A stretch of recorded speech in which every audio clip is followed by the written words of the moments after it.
Hi friends, it's Pastor Veronica here, and I am excited to share another story with you tonight. If you are joining me, I'd love it if you could say hi in the comments. You can also say where you're watching from. Tonight I'm wearing my very favorite Harry Potter pajamas and that I got from my friend Katie in England, and I've got with me a stuffed animal. It's a little Bucky, and I got this, my family got this from our friend Kinsley, who was feeling kind of sad right now because she was supposed to have a birthday party, bowling birthday party this Sunday, and she's not going to be able to have a party the same way as she did before. So I know she's feeling a little sad. So we thought I'd share her Bucky beaver that she gave to our family as my special stuffed animal friend tonight that I've got with me.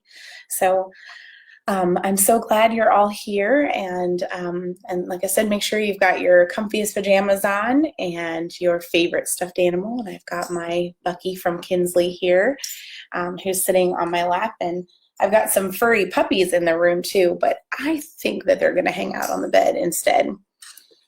Tonight's book that I'm going to be reading is called Giraffes Can't Dance, and this book is by Gilles Andreae and Guy Parker Rees. And so if you're looking to get yourself a copy, you can see the in the title there, the names of the authors and the title of the book, and you can get yourself a copy as well. So again, tonight's book is Giraffes Can't Dance. And you'll have to forgive me because I spelled giraffes wrong in my title for the post, so I'll have to go back and fix that. So there's only one R in giraffe. I bet you can read that right on the cover, that giraffes can't dance. Well, if you all are ready, I'm ready too. Gerald was a tall giraffe whose neck was long and slim, but his knees were awfully crooked and his legs were rather thin. So there's Gerald, if you can see him right there.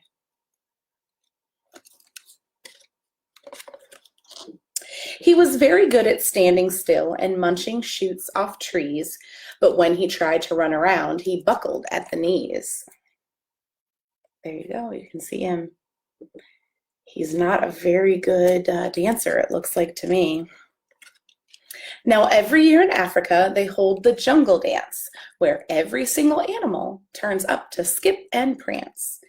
And this year, when the day arrived, poor Gerald felt so sad because when it came to dancing, he was really very bad.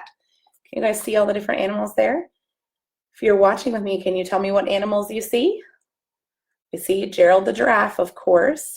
And then what are these striped animals here?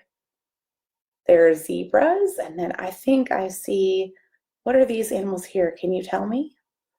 Or over here, I think that's a lion. Is that a lion? You tell me what animals you see. I heard someone say alligators. Yep. And I think over here are some hippos and an elephant, hyenas, meerkats. Lots of animals there doing lots of dancing. Oh, here we go. Let's hear about all the different animals dancing. The warthogs started waltzing, and the rhinos rock and rolled. The lions danced a tango that was elegant and bold.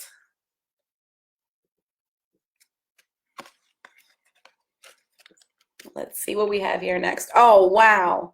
The chimps all did a cha-cha with a very Latin feel, and 8 baboons then teamed up for a splendid Scottish reel. Look at that. You're pretty busy. That's sort of what it looks like when I try to get my son Harry ready for bed. He kind of looks like that, bouncing all over the place. Gerald swallowed bravely as he walked toward the floor, but the lions saw him coming, and they soon began to roar. Can you all give me your best roar? I want to hear those roars. Roar!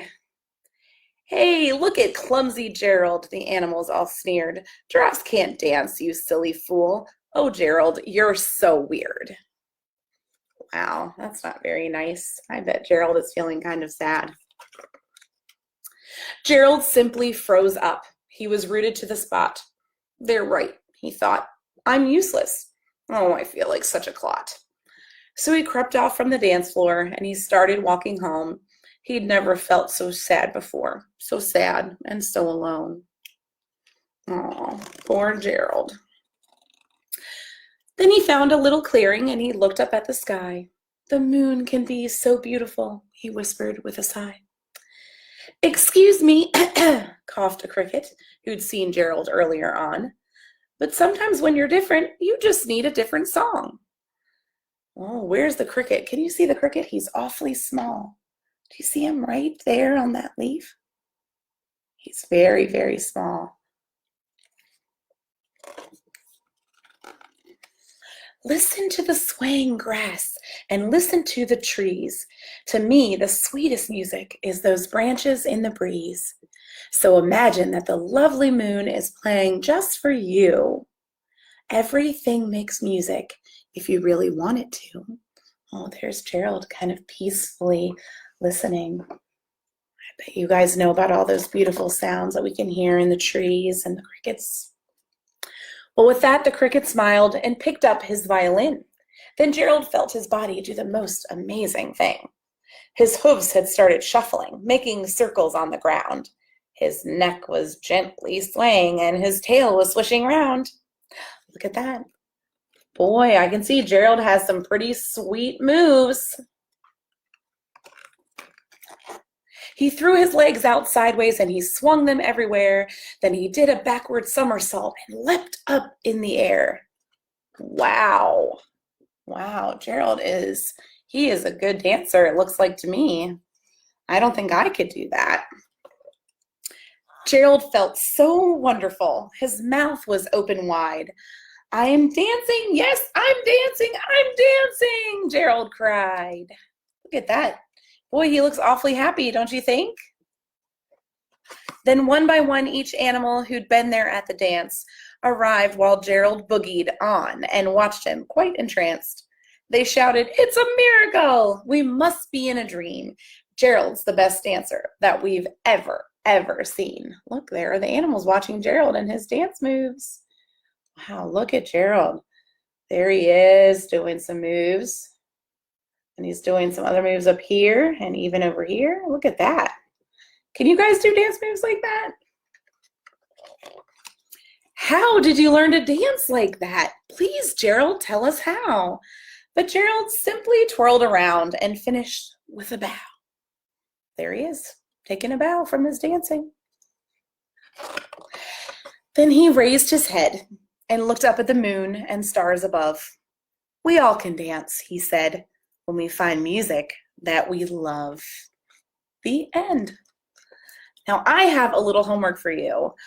I know that school is going to be out for a really long time, and I don't know about you guys, but I'm kind of starting to get a little bored already. So maybe, just maybe, if you talk to your parents, they can make a little video of you showing your sweet giraffe dance moves, and you can share it with me. And then we can put all our videos together and give everybody a nice smile and cheer everybody on. So if you would like to do that, I'd love for you to join us and share your own giraffe dancing video and share your favorite music or whatever music it is that makes you happy and makes you want to dance. So I know in our house we like to have dance parties. We really like to listen to all different kinds of music.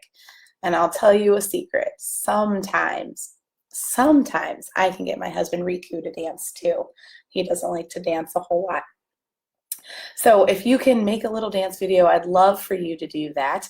Now, thank you for everyone who joined us tonight. Again, our book tonight is Giraffes Can't Dance by Giles, Andreae, and Guy Parker Rees. You certainly can look up and see how you can purchase a copy. And we love our Giraffes Can't Dance story and all the different animals. And thank you all so much. I'm going to say a little shout out to some of our folks who popped in and said hi. So hi to Kinney. Hi to the Wilson family.